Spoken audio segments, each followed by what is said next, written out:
Thank you, Toad. We have Charles Wilson, who's the Executive Director of the Chadwick Center for Children and Families at the Rady Children's Hospital in San Diego. And he oversees a large multi-service child and family maltreatment organization. The Chadwick Center provides prevention, intervention, medical assessments, and trauma treatment services along with professional education and research. And with that, Charles, do you want to take over? Sure. Can you hear okay? Everybody else is muted, so. Okay, so I assume if you can hear me, everybody can. Yes. Appreciate the invitation to speak today. And actually, I reframed, I think, what I think it was called Feeding the Traumatized Child or something like that. And much work we're doing is in a broad context of trauma-informed services, particularly we're doing a lot of work in the welfare systems, but I gather a number of people on this call come out of juvenile justice or substance abuse fields, and so the same concepts apply in trauma-informed systems. I want to kind of frame that broader issue and then kind of narrow it down on the treatment issues. What do we now know about evidence-based trauma treatments and what types of things work? And then try and leave some time at the end for question and answers. A colleague maybe on now or maybe joining us, Lisa Conradi. Lisa is actually the project manager for our trauma-informed systems project and is a psychologist that's been working child trauma for a number of years. And particularly the Q&A part, I asked her to join. She does a lot, actually treats kids. I don't. It's been a long time since I've been a therapist, so we'll kind of give that both frames of perspective there. So the notion of trauma-informed systems really grows out of a number of different ideas and working, and it's actually catching hold in a number of states around the country that people are having these conversations. A lot of what I'm bringing to this is work that material developed as part of the work of the National Child Traumatic Stress Network. The National Traumatic Stress Network was established by Congress back in 2001, and it's a funded series of projects. These are, by and large, funded positions or funded agencies. SAMHSA in the National Child Traumatic Stress Network is to raise the standard of care and improve access to services to traumatized children, their families, and the community. We were early sites within this network back in 2001, and at one of the very first meetings of many of the trauma agencies in the country was a meeting that focused on child sexual abuse and how to best treat children who've been sexually abused. And in that, I was struck is the managing the meeting, Tony Manarino, who is the developer of one of the premier based treatment practices, trauma-focused cognitive behavioral therapy. They conduct the meeting, and what people wanted to talk about really wasn't clinically how you do it. It was all the system issues that seemed to impact on the child's ability to recover from trauma. Changes in placements, the court issues, the visitation issues, all these system issues. That led to a series of conversations over the next couple of years about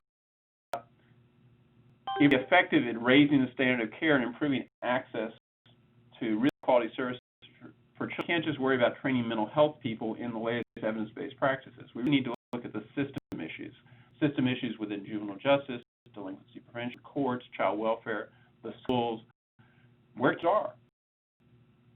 And we had a series of conversations and meetings, and actually have had a working group for 5 or 6 years now, looking at how it really plays out in the real world. And of trauma-informed child serving systems have evolved during that period of time. So as today we think about it, we think a trauma-informed system understands the potential impact of child traumatic stress on children served by the child welfare system. Important to understand, we're talking about child traumatic stress, not necessarily traumatic events. The distinction there is that there will be lots of children in all these systems that have trauma histories, but none of histories have produced actual intense traumatic stress. So it's really the impact of traumatic stress and the impact that has, and we'll talk more about what that looks like. but a trauma system understands the impact of traumatic stress on children and how that system can actually mitigate the impact of trauma or inadvertently make it worse and add new traumatic experiences. And this next diagram is something we developed a few years ago. We called it the emotional chain of custody. It attempts to illustrate the complexity on which the child's response to trauma is influenced by all the systems the child comes into contact. So over on the left-hand side, and I think you can do the pointer if I've followed the logic right. You have child. That child is going to react to the traumatic events in the context of their own internal capacity, their own histories, even some of the genetic makeup of how children respond to traumatic events influence how the child responds to trauma, but also how their family responds to that trauma and how life context, what's happened beforehand, their community, how their community perceives these events and rallies around them is actually makes it worse, and even culture, how their culture translates and processes traumatic events and these types of things. If that thing happens to a child, a traumatic event, influenced by all these factors. But along come all these other systems who have the potential to help the recover, or if they don't handle it right, can make it worse. So, child abuse incident, for example, you're going to have child protective services, but you also have law enforcement. If the child is injured, you have EMTs, your school providers. You're going to have ones in the child welfare system, attorneys for the child welfare system, guardian ad litem, the juvenile court, law enforcement, have district attorney, victim witness people, criminal courts. We're getting mental health providers. We're going to the schools. All these things can make it better or worse. Examine, when I was talking in Oklahoma earlier this week, a child who had been sexually abused had a protected family, so they didn't need child protection. The person who abused them was involved in law enforcement in charge. That child was abused by someone who was in her faith community, was actually in her church. Within weeks of the abuse, the abuser went to the minister and confessed his sins, and then stood before the audience and the congregation on Sunday and said, "Brother so-and-so has confessed, what happened, and sought forgiveness, and I've forgiven him, God has forgiven him." And then the little girl and said, "Forgive him today and of all of these witnesses." That child, she wasn't at all prepared to do that, and so the faith community, rather than helping, was making it worse. There are many examples where the faith community or mental health providers or medical providers, or the courts, child protection, have actually made it better. And so the system if we inform system, we need to look at all these players and how we can make aware of what we know about child trauma and how to more effectively respond to it. There is how do we have resilience in find those natural healing pieces within the child. But a trauma-informed system just doesn't look at child trauma, quite frankly. It looks at the impact of current and past trauma on the families with whom we're interacting. So you're interacting with the parents of the child, not only dealing with the child's trauma issues, but a trauma-informed system would be aware that the adults also are victims of trauma often. And so interactions may be by their past exposure to either as a child or, for example, in the case of domestic violence, a trauma that occurred in the last few weeks. So you're interacting with a father in a case who has a hair-trigger temper, who is unable to regulate their emotion. What you mean with somebody who grew up around traumatic events and whose brain was actually wired that way because of early exposure to trauma. Or with a woman in a domestic violence case, and the child service worker gets into a power struggle with her, and maybe inadvertently stepping into a script that she's played out with an abusive spouse for the last few years. And so the informed system really kind of has to pull in and look at the parents and say, why are they behaving this way, and maybe has something to do with their traumatic past, and we can more effectively do that. That trauma could interfere with that caregiver's ability to care and support for their child. And the third kind of big dimension of a trauma-informed system is You have the adult caregivers that you're interacting with, but also the third is actually the workforce of the child-serving age organizations, the people actually, the helpers here. That issues, the exposure to current trauma may be triggering a kind of a vicarious reaction, either own childhood experiences or current. And so we found, for example, in a study in New York City, that the welfare workers in New York City that were sampled, 60% report clinical levels of post-traumatic stress in the workforce because of things that happened to them on the job, threatening situations, frightening moments around dead or dying children, things of that nature. We actually bring trauma into the workforce. The other piece is that listening to traumatic stories certainly can trigger remembrance of workforce's own experiences as children. The trauma-informed system becomes sensitive to the nature of the work, has its own impact on the people who are trying to help. At the center, we have about 40 staff who specialize in trauma treatment.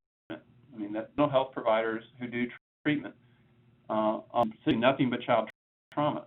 About 30%, in recent analysis we did, had clinicals of what's called passion fatigue, where there's about their kids' cases. I mean, they're having difficulty sleeping because of intrusive thoughts about what happened to the children, families they've been working with. So this trauma-informed system really is robust enough to think about children, the adults, and the workforce, and how to use that knowledge to guide through the process. So the term child trauma here, what in traumatic stress, we thought it could sense a few minutes and talk about what we mean by these terms. So child stress, Susie showing up at the prom and seeing Mary's wearing the same colored dress. I mean, that may be a pleasant event, but it's child trauma that produces stress. What we're talking about much more along the lines of talking about the physical and emotional response children have to events that in their life or their physical integrity, or particularly important to them, such as a parent or caregiver. So we're talking about things that really are potentially life-threatening, or the child perceives them that way, or physically threatening, sexual assault, or how perceives it that way. Traumatic events overwhelm the child's capacity to cope. I mean, you have these feelings of terror and powerlessness, out of control physiological reactions. And trauma is experienced in a series of moments. And if I'm going to play an audio tape of a call, and it's saying in this call that actually is killed. And in fact, when the police arrive, no one's even arrested because the physical injuries aren't evident to them. But the point is to hear this child's traumatic reaction or reaction to what's going on around. Imagine what's potentially going on. If you think of yourself in your own experiences, when something threatening occurs, or we generate adrenaline, our bodies just go into this state of hyper alertness and arousal. And what happens with traumatized children is that happens as well. But it happens over and over and over again. And any of the children we see in child welfare and juvenile justice and substance abuse agencies, these kids are exposed to a single trauma. It's not like they were in a happy family and a tornado came through and scared, was frightened, and then it was past. Their events occur on an ongoing basis. And so the body gets used to kind of this constant state of anxiety and arousal. It begins to shape the child's entire worldview. And each traumatic event is kind of drilled home in a traumatic moment. So I warn you, this is a little hard to listen to, but it's for a little over 5 minutes, but it will, what's going on in terms of that child's physiological response, and then we'll come back and put this in context. So this work, it's going to play on my speakers that are pointed at the phone. So Corey, can't hear it clearly. Let me know, and we'll just skip this part and go on. Okay.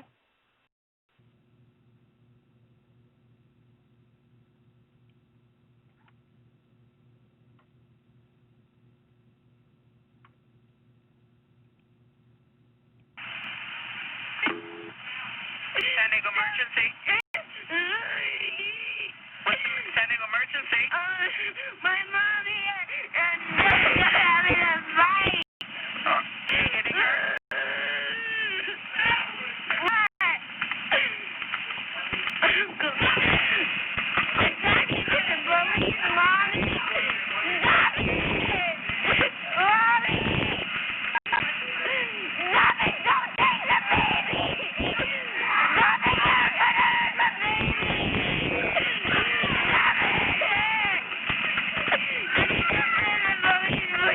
Okay, we're going to be there. We'll take you.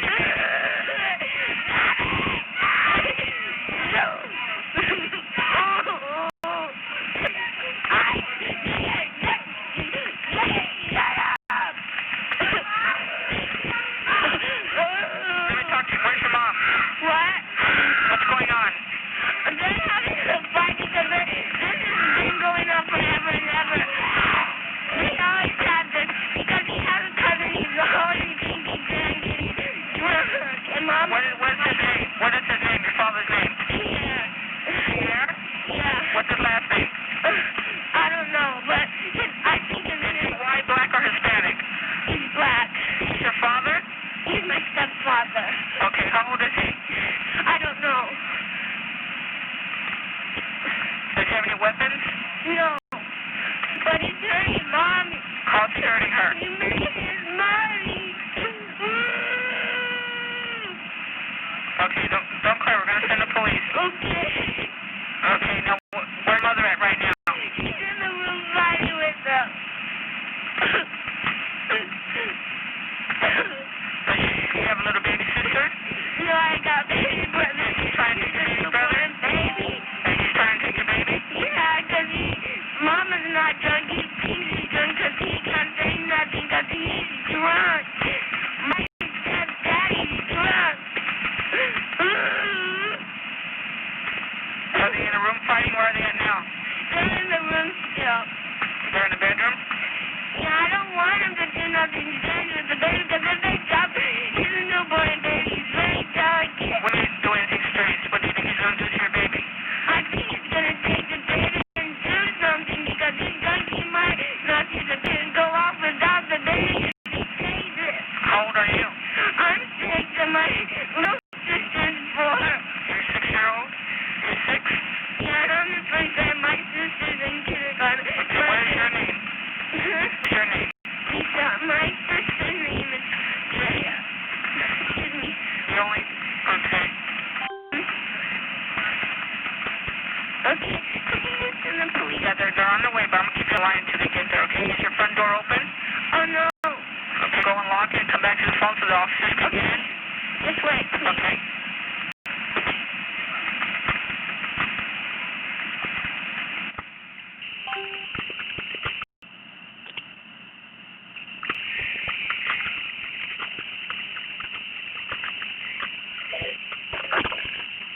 He just knocked my sister out. What sister that you knocked out? My little sister. Your The 4-year-old. What do you mean he knocked her off? He put her down on the floor. And he cried.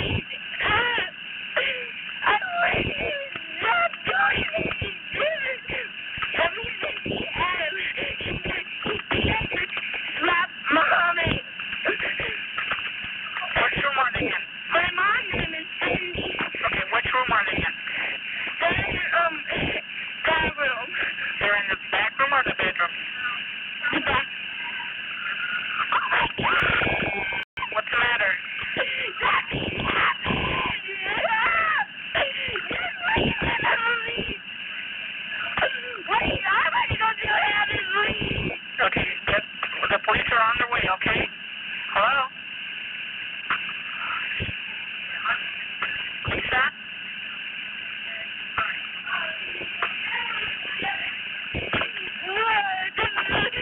My stepdaddy's got the baby now! He has the baby now? Where is he at now? What? Lisa, where is he at right now? Is he still in the house? In the room, got the baby! Okay. And he made some red marks on Mama's, Mama's neck. He did what? He made some red marks on Mama's. What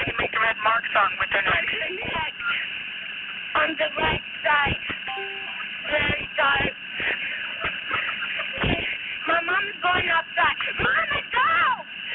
The police are coming! Hello?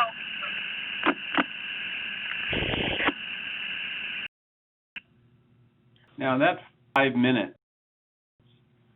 That's a series of traumatic events that,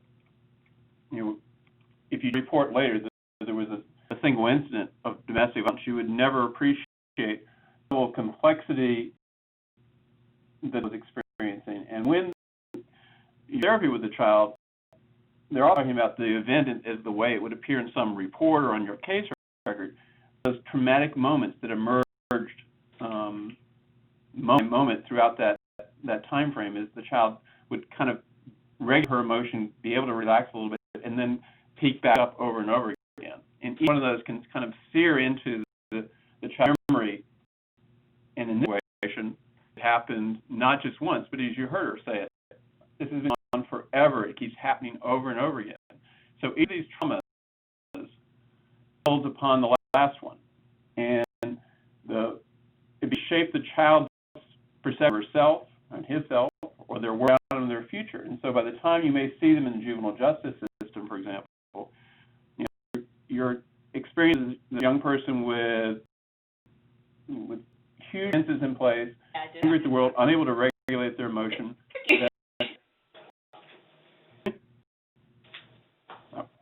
regulate their emotion, and their ability to trust others. All participants have muted, but you can unmute your line by pressing *6.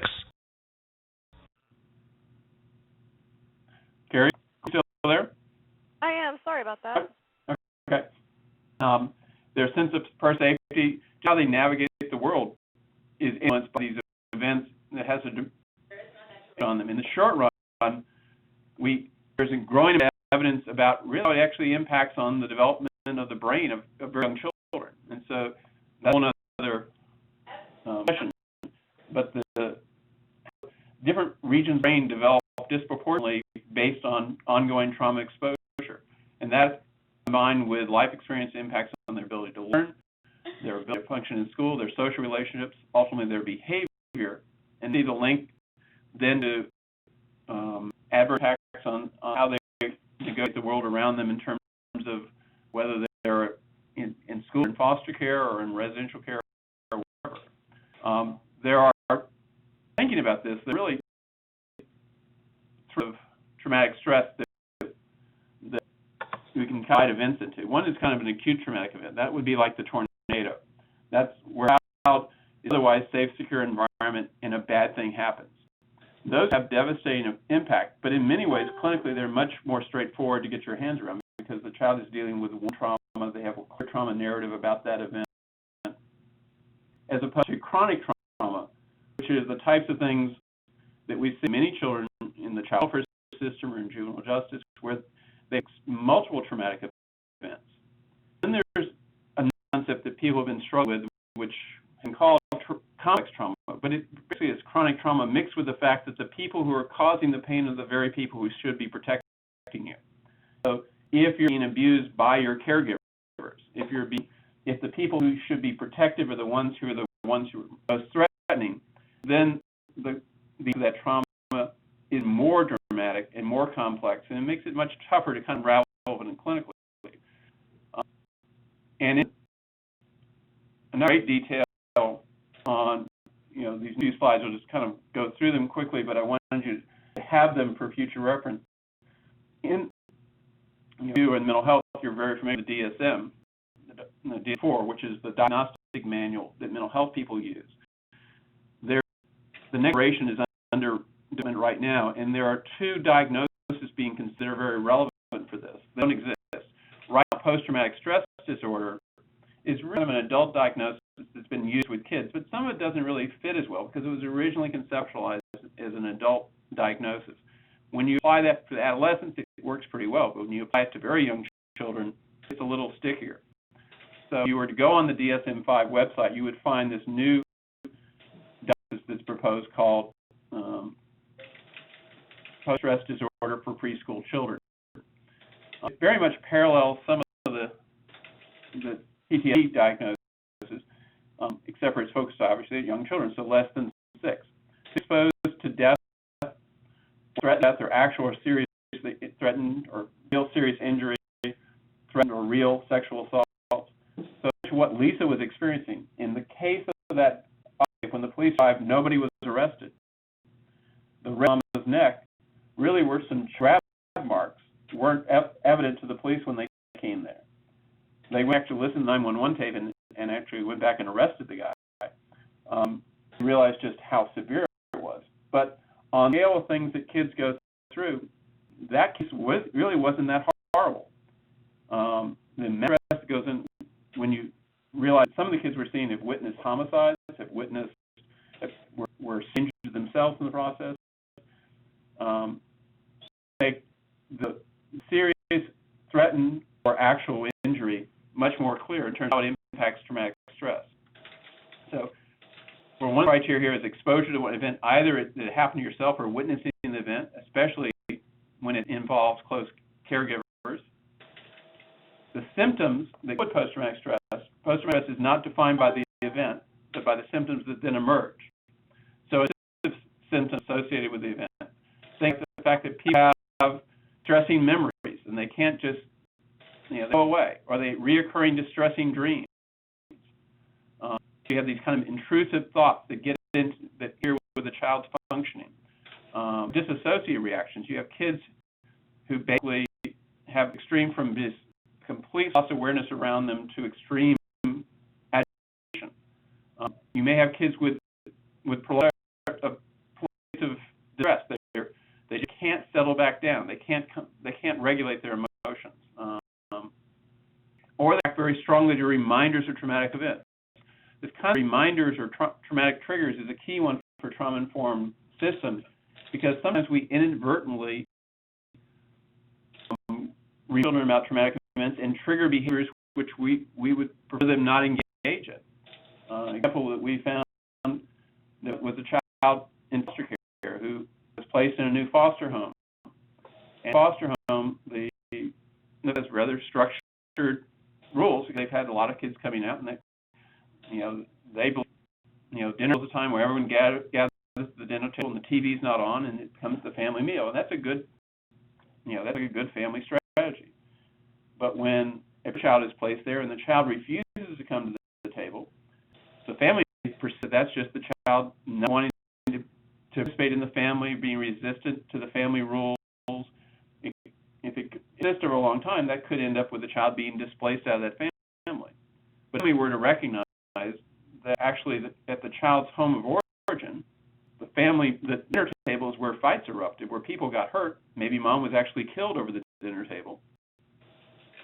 All of a sudden, it puts it in a different context, and now we got to figure out how to help the child not manage the reminder of the trauma when the dinner table, as opposed to spend their life avoiding the dinner table. So, symptoms like that. You consistent avoidance of stimuli, like trying to sit at the dinner table in that situation. Trying to avoid places, people, conversations, just situations that remind them. Often, in that one case, the child wanting to stay in the bedroom by themselves produces a sense of withdrawal. So these are kind of typical things you would see in this proposed diagnosis. You have alterations in arousal and reactivity. The children are particularly irritable, aggressive behavior in extreme cases. So it's not normal 2-year-old tantrums, it's extreme tantrums or extreme self-destruction. Often see hypervigilance, even in babies. You have exaggerated startle responses. All those things are typical. Kids suffering post-traumatic stress very young. You have sleep disturbances.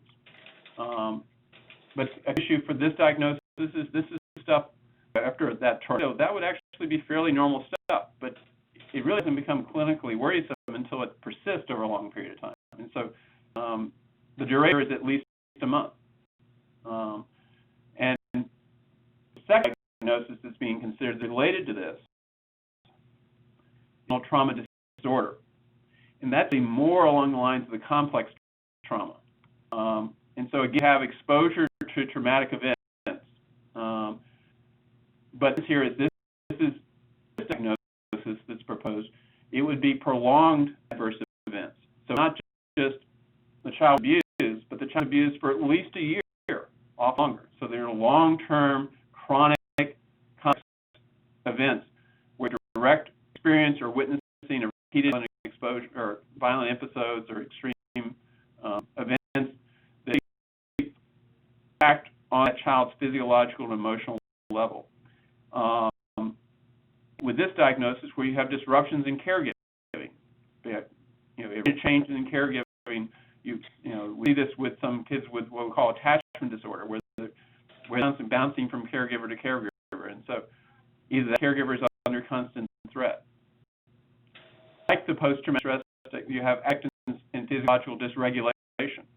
So for this diagnosis, what's the child will exhibit impaired development on at least two areas: inability to modulate, tolerate, or recover from extreme affect. In other words, they throw temper tantrums, and it goes on and on.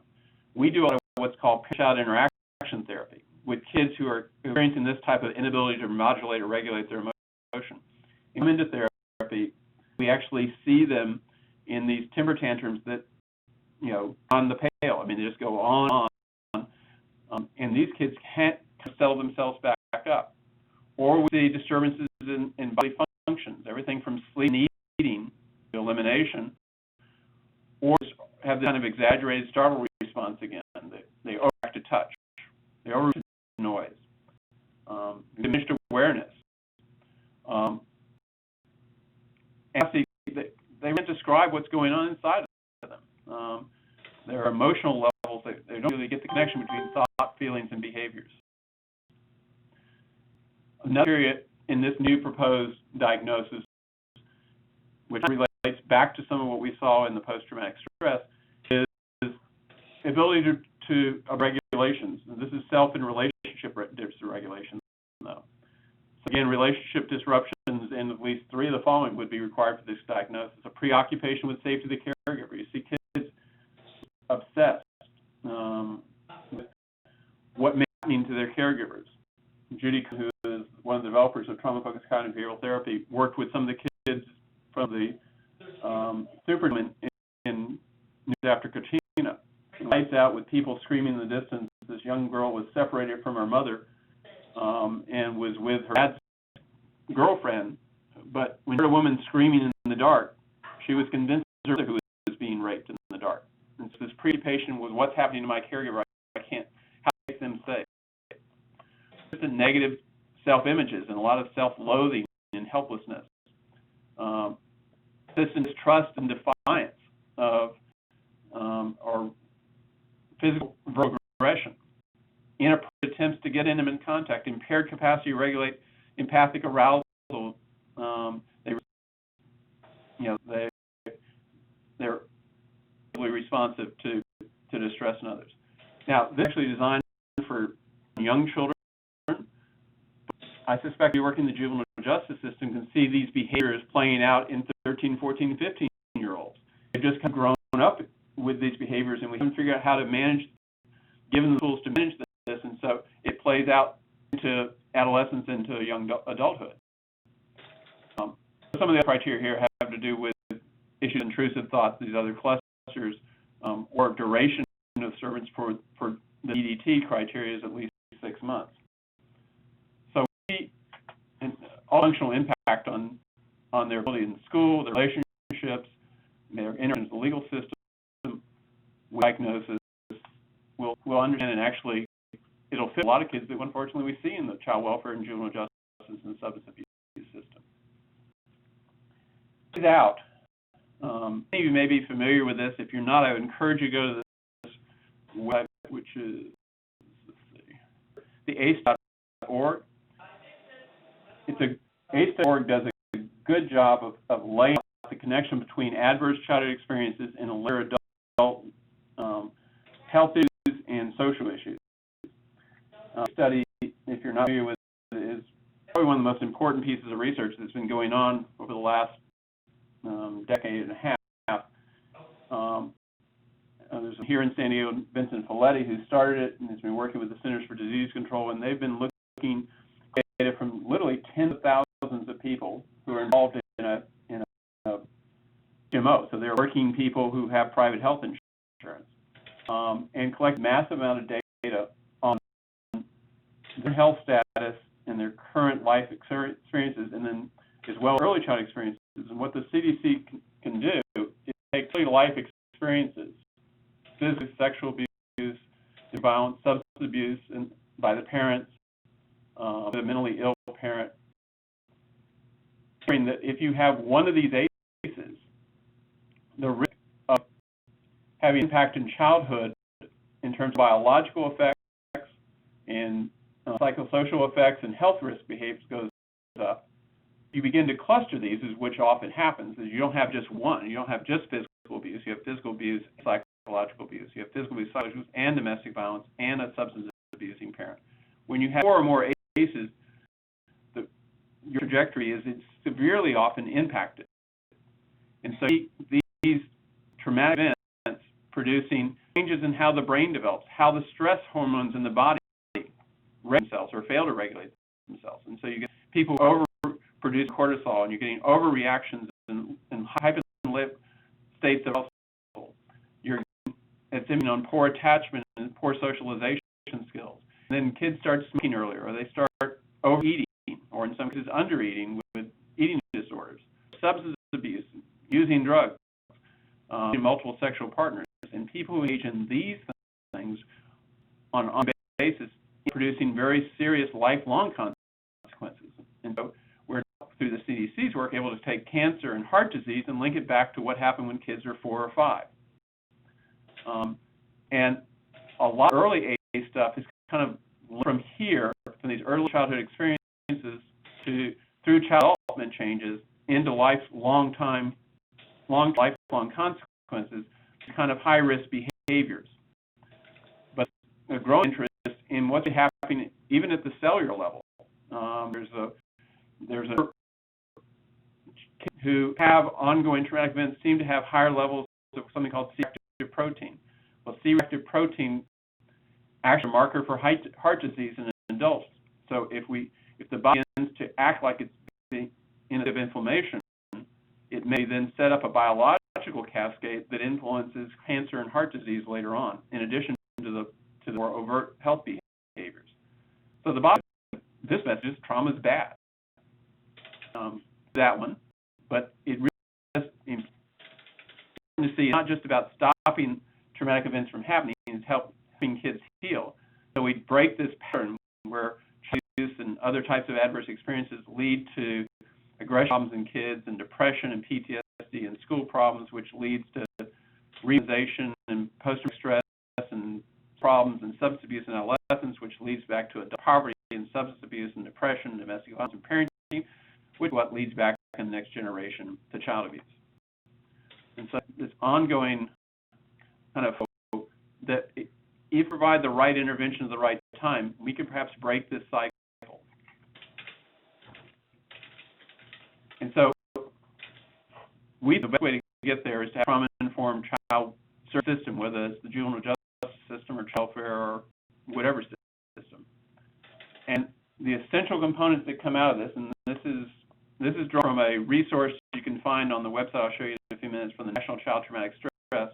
We created a 2-day training for trainer curriculum that would that someone can actually download for free, the training curriculum, and train in a training manual with exercises and tools, including that audio tape that I played minutes ago. And you can actually train professionals in a more trauma-informed approach, using what we call the essential elements of trauma-informed practice. And so going to have that helps people improve the outcome of traumatized kids, what would it look like? Well, we maximize the child's sense of safety. And the key here is sense of safety. It's the concept of psychological safety, which is distinctly different than physical safety. In child welfare point of view, working with child welfare agencies, the agency has been pretty good and worked really hard for over 40 or 50 years at making kids physically safe. But traumatic stress related purposes and for symptom reduction, we need to find ways to make them feel safe, not just be safe. And so anyone on this call has ever been a frontline welfare worker and remove children from a home, we're removing them from an absolute frightening, scary place. But the kids are actually more frightened by where we're taking them. And every welfare worker who's done it's experienced that, the sense that we're kind of rescuing them from this dangerous place, yet they're scared to death because the one place more frightening than where we are is where we're going, and that's the unknown. So understand how we can create a sense of safety, and a transformed child welfare system focuses on that emotional, psychological safety. And understand for each child to what extent we may inadvertently trigger collections. And so what may, I have a colleague who was sexually abused, and while in the abuse, was into a crawl space, there was a spider weaving a web above her. Today, when she sees a spider, her body reacts to the trigger of the spider, and so her physiologically reacts to the rape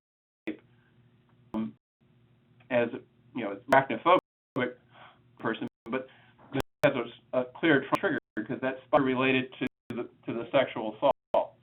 So, how do we avoid the spiders in these kids' world? How do we reduce the risk of being triggered, and how do we help them manage those anxieties, which we'll show you in a minute, which is another key element here. So, a central element is maximize the child's sense of safety, use comprehensive assessment for trauma experiences, understand the impact on the child's development, and use information to guide their services when appropriate. Every child is going to need a specialized trauma intervention. So when appropriate, take that knowledge and use it so it fits that unique child. And the resource we'll give you in a few minutes that helps guide that process. Another element is how to help that child reduce that overwhelming anxiety and impact it's had on their subsequent behavior development and relationships. Make new meaning for the trauma history and the current experience. All of this become kind of key issues, and that's where mental health treatment is key to kind of play through these with the mental practitioner working with the child care staff and or with the parent or whoever's caring for the child to help them reduce overall emotion, address the behavior issues, and help them turn a traumatic event into a source of that's mastered as opposed to something that controls them. In a trauma-informed system, you have to coordinate with other agencies. No matter how good you are as a therapist or as a foster parent, or a child welfare worker, or as a teacher, whoever, you can't do this alone. So with other services and get everyone on the same sheet of music becomes an important piece. And then using when to apply the right evidence-based treatment. In a few minutes, we'll show you some slides about the type of things that we learn from research-supported evidence-based trauma treatment. But it's not fits all. So there's a book called Trauma-Focused Cognitive Behavioral Therapy that's probably the strongest thing out there for trauma symptoms in children. But it's for every child. And so it's not using evidence-based practice, but use the right evidence-based practice for the right child. The link between assessment and practice selection becomes very important, and there's something called trauma assessment pathway, I'll show you in a second, that can help with that process. You promote positive and stable relationships. The chances of helping a child recover from a complex series of traumatic events when from foster home, and there's no stable adult in their life is really unlikely. I mean, you need some consistent support to help children recover. So building and supporting those positive, stable relationships becomes a critical piece. Then providing guidance to the child and family caregivers in doing that. We want them on the same sheet of music. So in some traumas, in trauma treatment, you often have the family involved because you want family to be able to support the child. And in a trauma-informed system that most caregivers you're interacting with, the people helping guide and support, may themselves be trauma victims. And so what happened to the child may be triggering their own traumatic reactions of their own childhood experiences. Or, as we said, trauma they had more recently from domestic violence or community violence or any number of other sources. And all the 11th kind of essential element here is manage professional and personal stress. Yourself, the staff have to take care of themselves because all this trauma work adversely impact on people stress, it ends up doing one of several things. Either people leave when it could be actually very good at it because it's just too painful to deal with. Become kind of the burned out hulks that create the world. And you certainly, I suspect if you worked in child welfare systems or juvenile justice systems, probably have encountered colleagues who just don't care anymore. And it's easy for them to be angry at the world, to deal with the child's pain. And so we didn't, often what you see there, we didn't manage their vicarious stress, or we didn't manage their vicarious stress, and the organization didn't help. And as a result, they're not as effective as they once were. So can we learn from trauma and resources to help guide you? Four in particularly, and I'll mention a couple others that aren't on the slide, but four in particular. One, California Evidence-Based Clearinghouse for Child Welfare. That's from www.cebc4cw.org. California funded resource, but it's all over the world, and it's probably the most used in every house relative to child welfare. It's a lot about because we that's something the Chadwick Center does. So we're the managers of this clearinghouse. But there you can find a wide variety of practices related to child welfare and what science behind them. And so it's a range of topical areas. So you have things like trauma treatment is a category, and you can see common trauma treatment programs that people are using and look at how they did in terms of how strong the scientific support for them is as measured to evidence-based, or by peer-reviewed published research. So you find things like trauma-focused cognitive behavioral therapy at the top of the list, and you'll find some things that people quite frequently that have no science as peer-reviewed published literature, at least. That's so. Yes, we rate the whole range of programs that we discover, and there are probably 20 some odd topical areas on there: substance abuse of parents, health, treatment children in general, higher level care, a variety of different topical areas. Another resource that's particularly relevant here is the National Child Traumatic Stress Network, which is NCTSN.net. That is what's in the mission statement at the beginning. It's the national organization supported SAMHSA really to raise the standard of trauma treatment and trauma care. There's a wealth of resources on that website, including these training curriculums. There's the curriculum for child welfare, which is relevant, quite frankly, for juvenile justice and others. Understand how the practitioner within the child welfare organization or the juvenile justice organization, how their behavior can help influence and make things better. There's actually a brand new in February, 2-day program for resource parents, for foster and adoptive parents, and what form fostering and adopting would look like. So those resources are available on NCTSN.net. The chapter.org, our website, has the TAP, which is the Trauma Assessment Pathway Model I'll reference in a moment, which helps good assessment and trauma assessment to practice selection. A particularly valuable resource is there's an online course at the University of South Carolina on trauma-focused cognitive behavioral therapy. It's a 10-hour course. Good job of the didactic portion. You don't want to seek out actual ongoing training and consultation in TFCBT, but if you're a person who wants to understand what this model is, that's a wonderful way to get there. What I learned from all this? Well, we believe something called assessment-based treatment, and this is definition back from 2004 from social work, but is that we have integrated plan of prioritized interventions that's based on diagnosis and psychosocial assessment of a client to address the mental health, emotional, behavioral, and developmental disorders. In other words, simply, the based treatment is you do assessment, and the assessment guides the treatment. You just do assessment and then do what you're going to do anyway. That they're actually linked. And with the center, we believe the third goal is to resolve the impact of a single or series of traumatic events in the child. And the therapies emerge from good clinical and standardized assessment, so it's a mix of both. ChadwickCenter.org website. You can actually download this manual, and there are training curriculums and little training jets.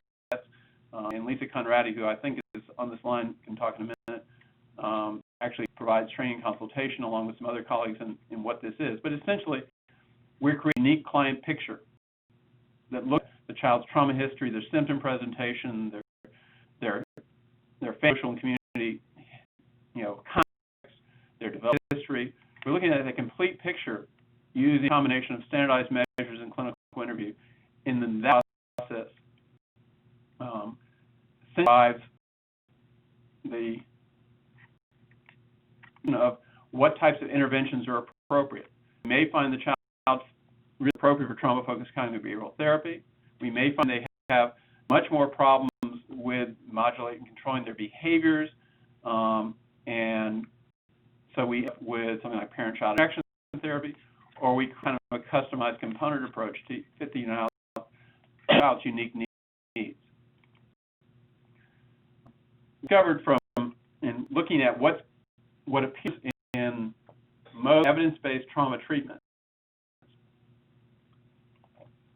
are six components, mixed and matched differently, but these you commonly see in trauma interventions, mental health interventions that have demonstrated efficacy with traumatized kids. First, you have to have a strong therapeutic relationship with the child and with the family, the caregivers. You can't achieve anything clinically if you have that connection. You also typically see psychoeducation, helping the child understand what's normal, or the understands what's normal. What feeling is really, you're not unique in that. That's what all kids feel when this happens to them. You see that this is done, good effective trauma treatment involves parents in therapy, parent training. The caregivers are key components. They're not treating this child in isolation. That help the child regulate the emotion. A lot of these kids have extreme states of emotion, and so helping them make that connection, helping manage their anxiety, teach them to relax, giving them the tools that when they are reminded of the traumatic event, they can calm themselves down. We actually take that in the courtroom now. We prepare children who are getting ready to testify in court how to use these same types of evidence-based skills up on the stand and not have the testimony in court turn into a traumatic event, but to be able to manage the anxiety and master it. Give them the ability to cope, this coping and reframing. We teach them the connection between thoughts, feelings, and behaviors. And so evidence-based practices, you're seeing this kind of connection between the internal states of what I feel makes me think this way, makes me behave this way. What I think can produce things which change behavior, and teach them that they can actually control through that process. In-based trauma treatments, you talk about trauma. Esther Decker is one of the developers of trauma cognitive behavioral therapy, a child who was referred to her from a community provider. And the provider worked with this child for a pretty extended period of time, and yet the symptoms weren't changing, so he said, well, why don't you go see that trauma lady? And when Esther was interviewing the child, she said, well, when you were, and I'm, my name is not correct here, but when you were meeting Dr. King, what did you guys talk about? And just trying to assess where the child was, and the child talked about, we talk about the school, we talk about my boyfriends, we talk about this and that. I said, what did you talk about what happened with your dad, which was the traumatic event? And leaned forward and whispered, he wasn't ready for it yet. And any mental health providers, they avoid actually talking about trauma. And so with good trauma treatment, you basically help them understand what's normal. You teach them how to manage their anxieties. You give them skills to regulate the emotions, to themselves down, to see a connection between what their thoughts and feelings. And they've got the tools. Then we've got the ability to manage the anxiety. Then you start introducing and letting them talking about the trauma and to do now and manage it without overwhelming them. And along the ways, they're going to encounter these traumatic reminders, and so you're giving the strategies, using those relaxation tools, using their knowledge how to manage exposure to traumatic memories and feelings, and you actually begin to give it in tolerable doses, and they can master it in good treatment. And then you have to, towards you're giving personal safety training, you're empowering them to make them safer. So not only do they manage the past traumas, they're better prepared to face the risk of future traumas. And then that resiliency and closure. All those are kind of common elements you see in trauma treatment. If you're not a trauma treatment person and your referrals, there's some questions that we suggest you might want to ask the mental health provider making the treatment.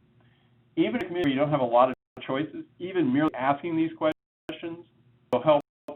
We create a social demand on the part of the mental health community to become more knowledgeable about trauma and learn and see this out may actually improve the quality of trauma treatment. Choices, the answer questions could be very important. Being a mental health provider where you're making a referral for a traumatized child who has traumatic symptoms, trauma-specific, trauma-informed therapy. Which child needs trauma therapy? You'd be interested in what their answer to that is. Do they have any madness, or they basically say, well, I handle everything, it's not a big deal. Nothing my expertise, and I treat it the same, they all benefit. In that type of answer, that's probably not the person you're looking for, as opposed to someone who can give you a coherent answer about doing good trauma assessment. I use these measures, and you can, in the tab, you can see most of the measures there that are relevant. Here we make these judgments. The more confident and knowledgeable they are about trauma, the better fit they're likely to be. With evidence-based treatment models designed and tested for treatment of trauma-informed symptoms. Just that question and see what they ask. There are resources like the Evidence-Based Clearinghouse and others that if you a word, you probably want to check it out. Because the problem with evidence-based treatment now is because there's so much interest in evidence-based practice, people with no evidence are calling their services evidence-based. And so you back and if someone says they're using TFCBT, go on the you check it out, you can be satisfied. If someone says they're using emotional freedom techniques, which with tapping, a simple tapping algorithm with absolutely no research behind it, then you want to look elsewhere. Just because they call it evidence-based doesn't mean it is. So you need to at least check it out with something like the Clearinghouse or another great resource, which it wasn't on the slide, it's called the INRIP, the National Registry of Effective Programs at SAMHSA. So you've got good, they've done a solid review of relevant research or evidence-based practices. Another question I ask is, do you approach therapy with traumatized children and their families? Or how to approach it? Regardless of whether they're looking for trauma treatment, you want to have their clinical approach and try to have a typical course of therapy. Typical treatment doesn't go on for years and years and years. Our experience is with TFCBT, it takes a little bit longer than the research studies indicated, but probably we're seeing progress in a number of cases within 20 sessions, and so it's not years and years of therapy. Evidence treatments, things like child-parent psychotherapy, have been tested for a longer model. So child psychotherapy is designed for young children. It's really it focuses on mom and child. And typically, it's in the research is like a 52-week program. So to figure out which, the fair, but you do want to understand how they're going to approach it and what the logic behind what they're doing. So that lay the issues out broadly in an hour and then open it up for questions and answers. And we've arrived at that time. The BASH advertisement on the end. We have a conference in January that I'll just throwing up on the screen. But probably 2,000 people from 33 countries come to this event every year, and it has 2 whole tracks on mental health treatment for traumatized kids. So it's particularly for this. Do the Q&A. So we had 2 questions come in through the chat, and I think And let's see, it's Lisa. Are you on here? Is that you, Lisa?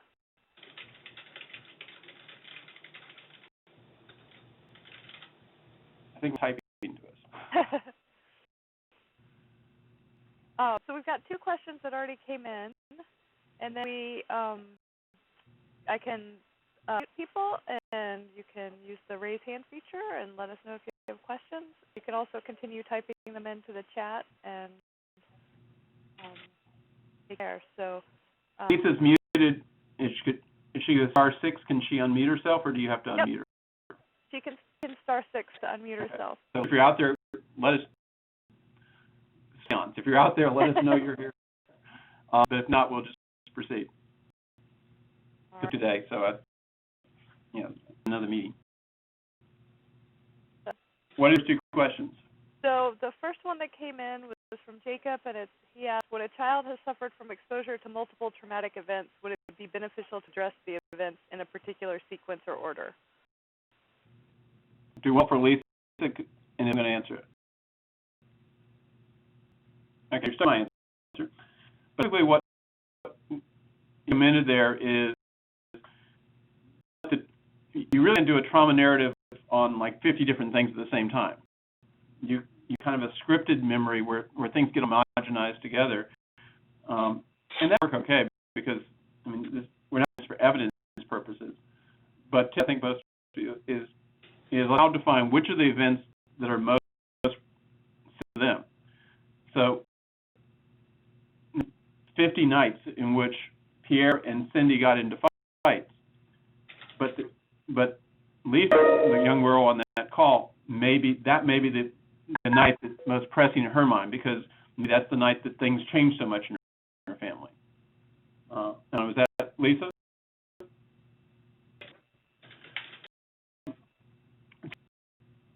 I think therapists kind of work backwards from the event that the child finds is probably the most pressing.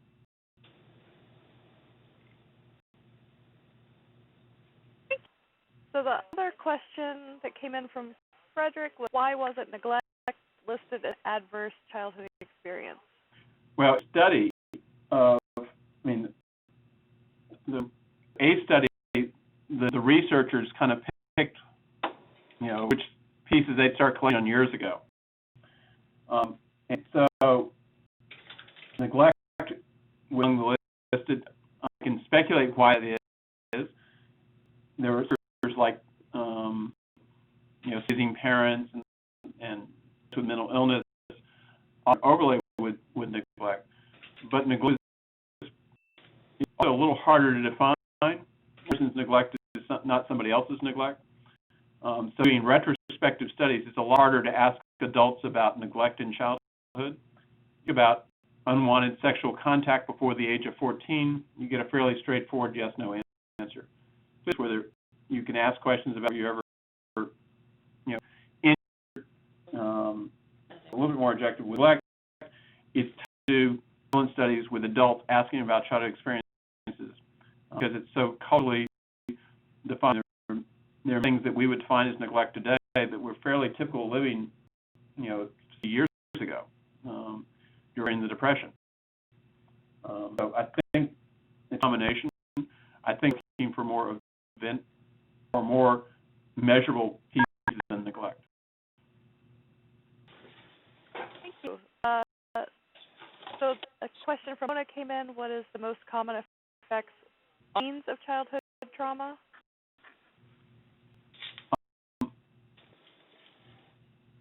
I want to see if Lisa's joined us. Keep hearing beeps. Nope.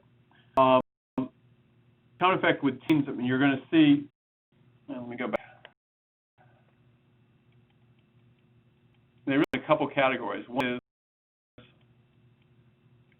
teens have grown up in a lot of traumatic environments. So it would not be a tip for a child who's had chronic or complex traumatic exposure. You have a negative sense of self, the helplessness, the worthlessness,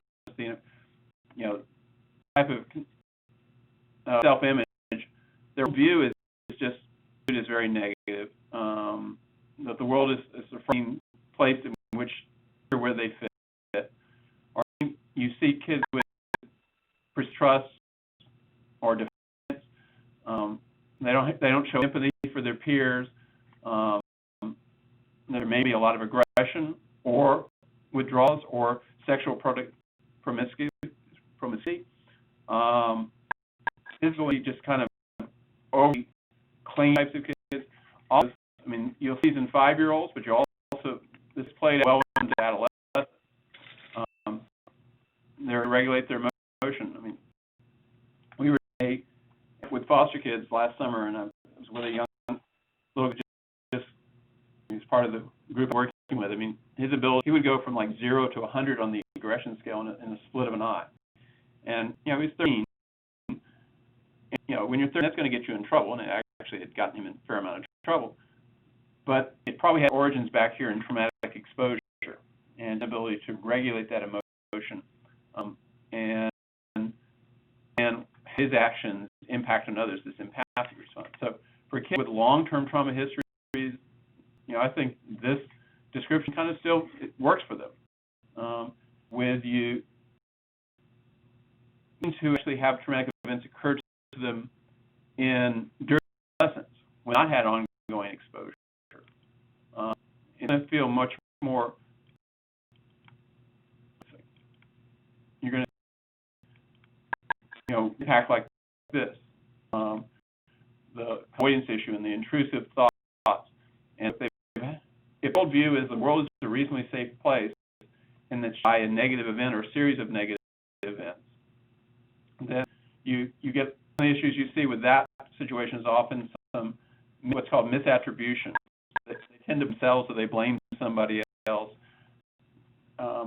They're trying to way to explain why the world is not as they thought it was, and so you see adverse. You know, they may have more impact on avoidance issues, more classic post-traumatic stress types of reactions.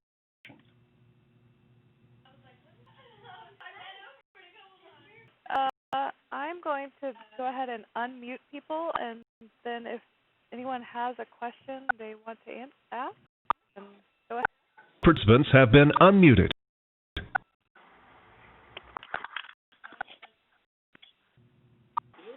And just as a reminder, if you want to mute your line, you can hit *6. If a child and caregiver experience a traumatic event together, would it be better to treat them in a therapy situation, or would you recommend referring the parent for their own unit of treatment? I think it depends on the nature of it.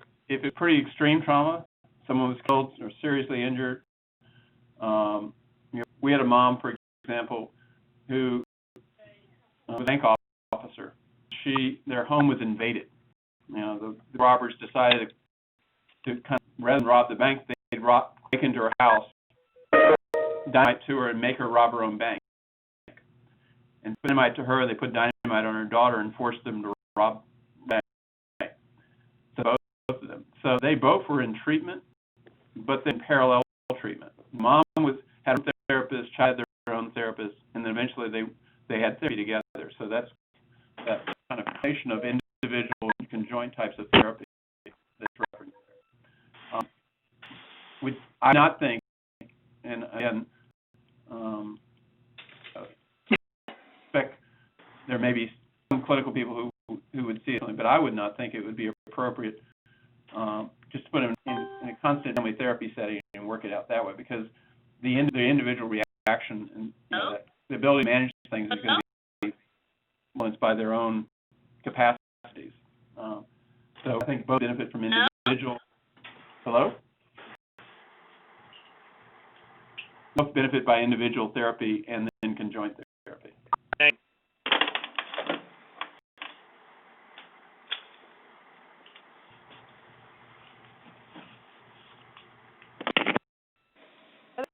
Question?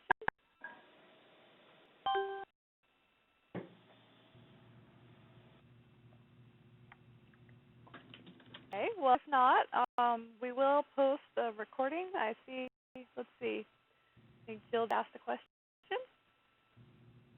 So Jill just wants to thank you for such a warming, excellent webinar.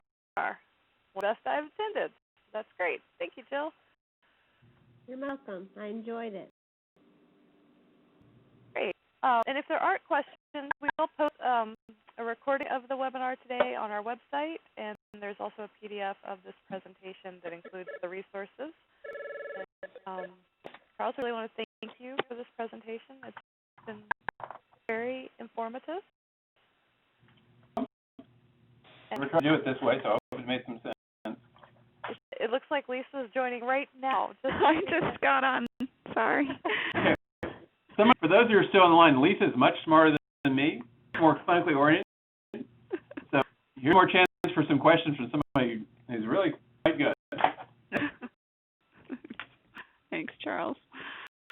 Welcome. So I don't know if anyone has any more sort of clinically specific questions they wanted to ask, but or the trauma, particularly Lisa is very knowledgeable about trauma assessment and linking that to treatment selection and that whole trauma assessment pathway piece. How do you differentiate a reenactment of a trauma from something that occurred just situationally? Lisa, that since you just got online. Yes, sure. So your question about a reenactment versus just something kind of randomly or coincidentally, yeah, right? I know that kids who are traumatized have difficulty with their emotional regulation, and you know, if a situation comes up where the child is overwhelmed by that and acts out, how do you differentiate situational acting out from something that's triggering a memory of a trauma and causing a reenactment?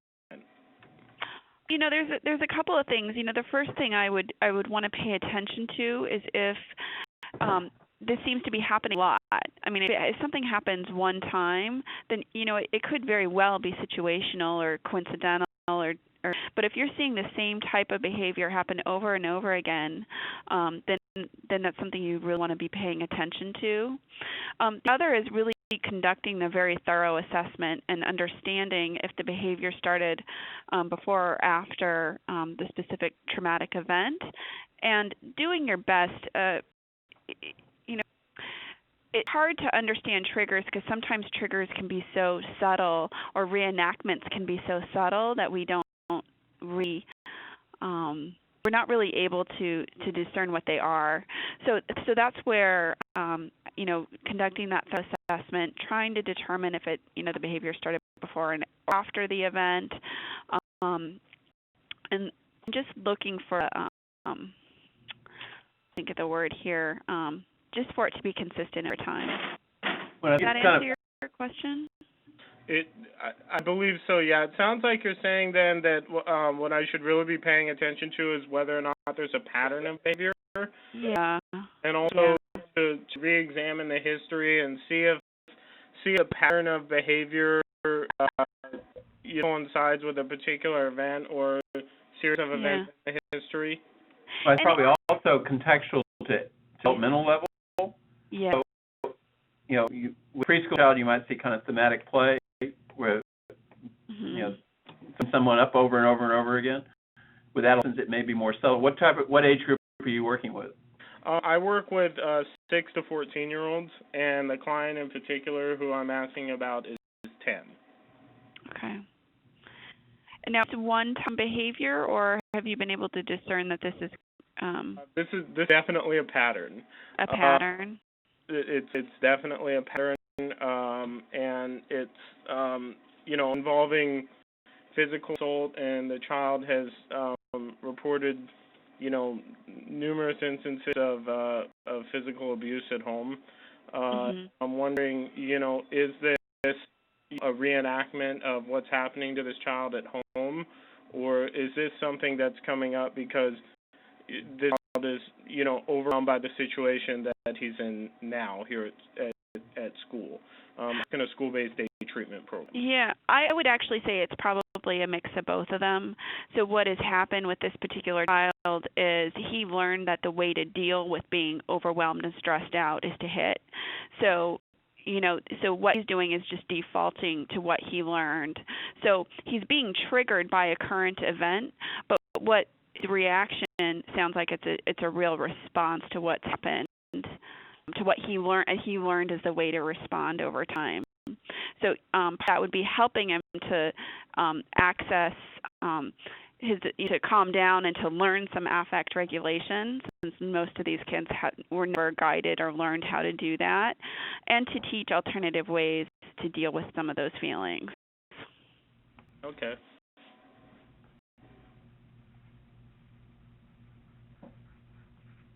More time if anyone else has any other questions they want to ask.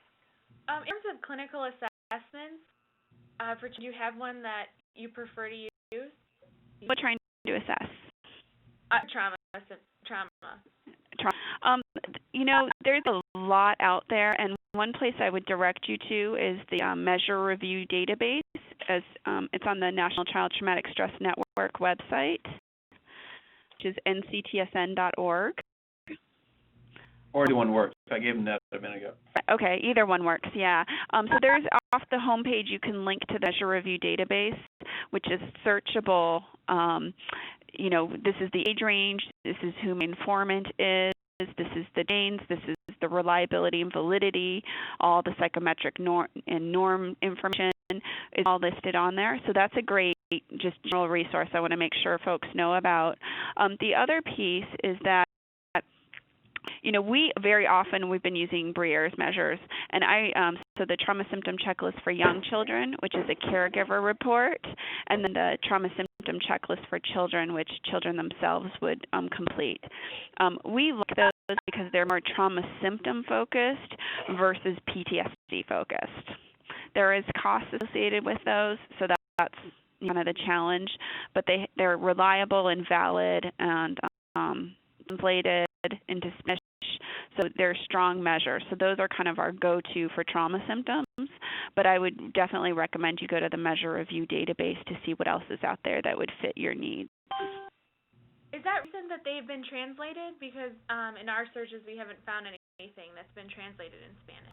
It is recent. The TSCC, which is initial the trauma symptom checklist for children that's completed by the child. I think that was translated a while back. The trauma symptom checklist for young children was translated more recently. I would say that in the last 3 to 4 years, and they're still working on establishing psychometrics for that translation. It's looking good. Go to John Brier's website. It's just johnbrier.com, and you can get some more information on that. Okay. Mhm. I see we have another question from Mona. She says, I work with urban teens who we suspect many have been through trauma. How would you suggest we dialogue with them about their trauma individually and or in a group? What kind of work have you been doing so far with them? Am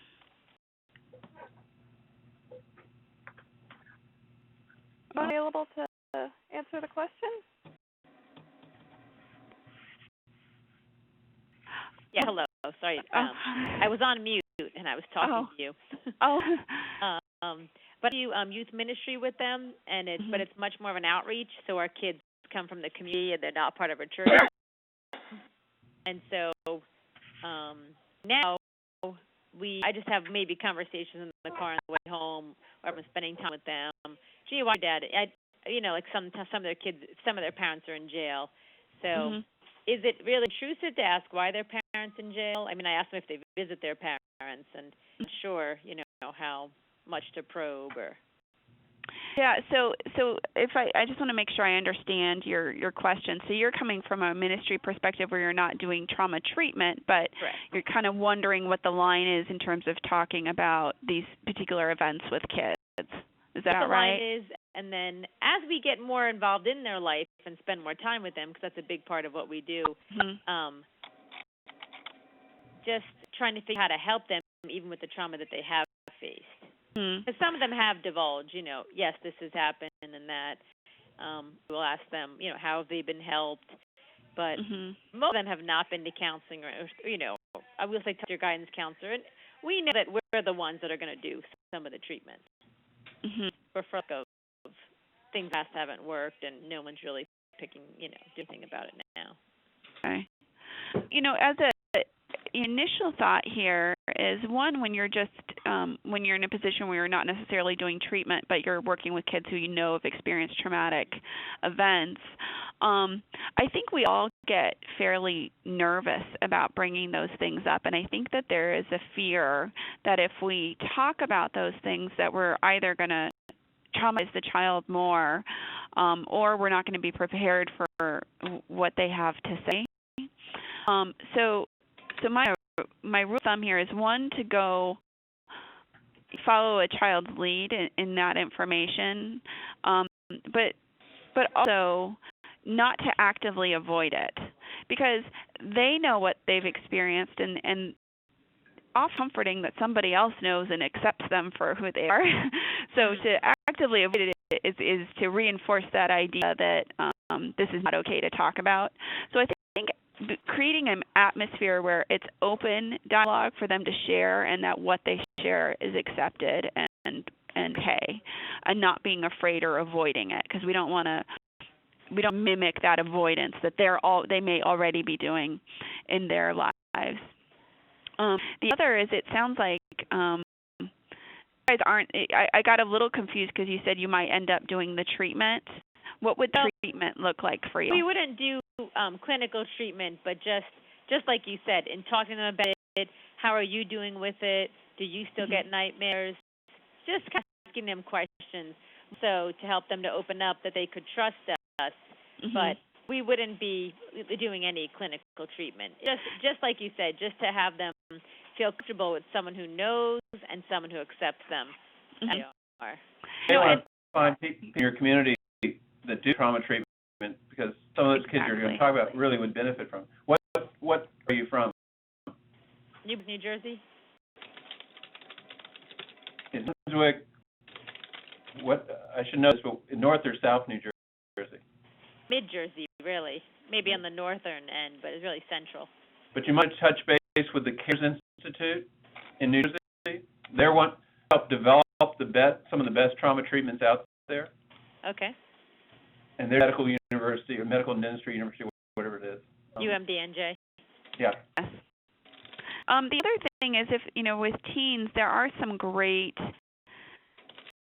There's Sparks and CBITS that are interventions designed for schools for teens. They're kind of group trauma interventions, and it's something like Sparks is great. It's structured psychotherapy for adolescents responding to chronic stress, because it was really designed for kids who are living in the trauma. And it sounds like you were saying it's a pretty urban area, and maybe there's some community violence, and it's not necessarily that the trauma is over, that they are continuing to live in it every day. So you can't just go in, oh, it's over, we're going to deal with it. It's like, yeah, you're just going to go home and be living in it.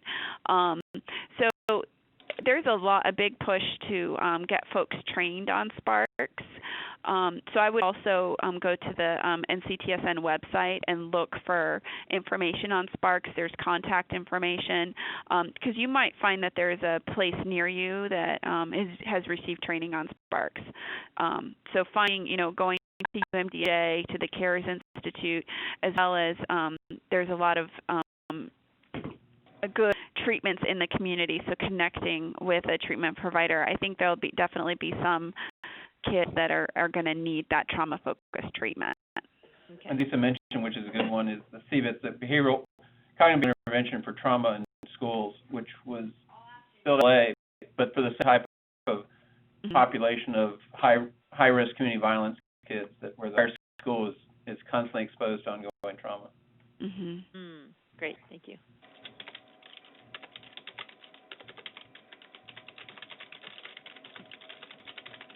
Do we have any other questions before we conclude today?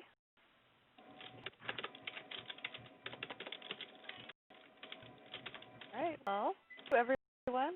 It's been great. And thank you for joining us. Thank you, Lisa. Thanks. Thank you. Everyone. Okay, thank you. Bye.